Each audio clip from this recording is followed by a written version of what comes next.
Assalamualaikum warahmatullahi wabarakatuh. Perkenalkan, nama saya Muhammad Rashid Ridho. Saya dari kampus Universitas Pelita Bangsa. Pada kesempatan kali ini saya akan menjelaskan mengenai yang namanya investasi dan pasar modal. Investasi adalah penanaman aset atau dana yang dilakukan oleh sebuah perusahaan atau perorangan untuk jangka waktu tertentu demi memperoleh imbal balik lebih besar di masa yang akan datang. Adapun beberapa tujuan dari melakukannya investasi. Tujuan yang pertama yaitu meningkatkan kesejahteraan. Dengan berinvestasi, dana yang tidak dikonsumsi sekarang diharapkan memberikan peningkatan konsumsi di masa yang akan datang.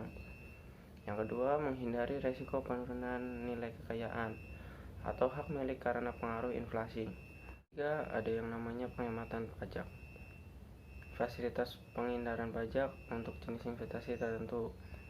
Jadi, tidak semuanya investasi itu terhindar dari pajak, tetapi ada beberapa investasi yang masih terkena pajak. Kemudian, ada juga yang namanya bentuk investasi. Bentuk investasi itu di sini ada dua. Yang pertama, investasi properti, dan yang kedua, investasi ekuitas. Untuk investasi properti yaitu investasi dalam bentuk properti seperti emas, tanah, rumah, dan lain-lain yang memungkinkan nilainya meningkat untuk waktu yang akan datang. Untuk investasi ekuitas yaitu investasi yang berhubungan dengan pembelian saham yang dikeluarkan oleh perusahaan-perusahaan yang terdaftar dalam BEI atau yang tidak terdaftar dalam BEI. Mengenal produk-produk investasi. Produk-produk investasi yaitu produk investasi dengan pendapatan tetap atau juga yang disebut namanya fixed income investment. Contohnya itu seperti deposito dan tabungan. Yang kedua, produk investasi pertumbuhan atau yang disebut dengan growth income investment. Hasil tidak pasti sesuai harga pasar. Contohnya seperti emas, tanah, bangunan, dan mata uang asing. Adapun dasar-dasar keputusan untuk melakukannya investasi. Yang pertama yaitu return. Tingkat keuntungan investasi merupakan kompensasi atas opportunity cost dalam risiko penurunan dalam daya beli akibat inflasi. Kemudian ada risk atau risiko. Kemungkinan perbedaan return yang diharapkan dengan return aktual. Yang terakhir, tingginya risiko dan tingginya tingkat keuntungan investasi. Untuk proses-proses keputusan investasi yaitu penentuan tujuan investasi.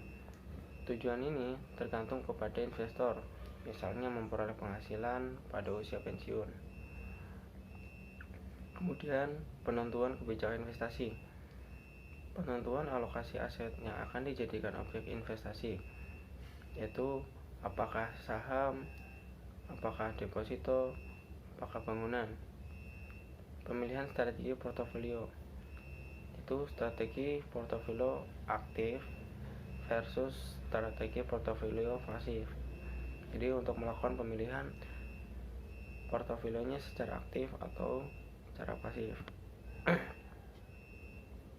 Dalam melakukan investasi akan menemukan yang namanya risiko.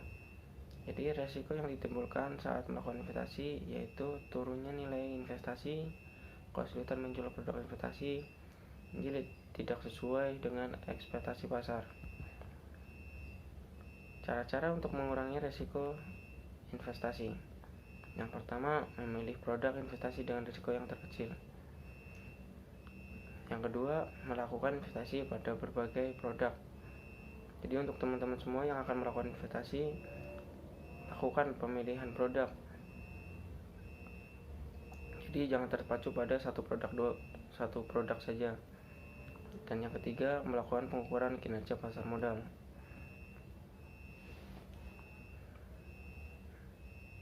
Dalam pasar modal terdapat dua financial market. Yang pertama, money market, pasar yang memperdagangkan aset keuangan dalam jangka pendek, yaitu kurang dari 1 tahun. Contohnya seperti call money, interbank ion, dan falas. Yang kedua ada capital market, pasar yang memperdagangkan aset keuangan dalam jangka panjang, yaitu lebih dari 1 tahun. Contohnya seperti saham, obligasi, produk derivatif, dan lain-lain. Adapun jenis-jenis dalam pasar modal. Jenis dalam pasar modal itu ada 4. Yang pertama, pasar modal pertama atau yang disebut perdana, yaitu sarana bagi perusahaan untuk menawarkan saham atau obligasi pertama kali ke masyarakat.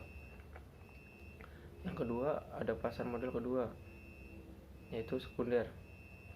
Artinya, sarana jual beli efek antar investor dan harga dibentuk melalui perantara efek. Dan yang ketiga, ada pasar ketiga, yaitu sarana jual beli efek antar market maker serta investor, dan harga dibentuk oleh market maker. Market maker ini maksudnya adalah anggota bursa. Pasar keempat yaitu sarana jual beli efek antar investor tanpa perantara.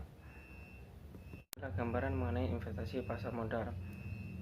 Mohon maaf sebesar-besarnya apabila terdapat kesalahan atau salah kata dalam penyampaian kali ini. Saya ucapkan terima kasih banyak. Wassalamualaikum warahmatullahi wabarakatuh.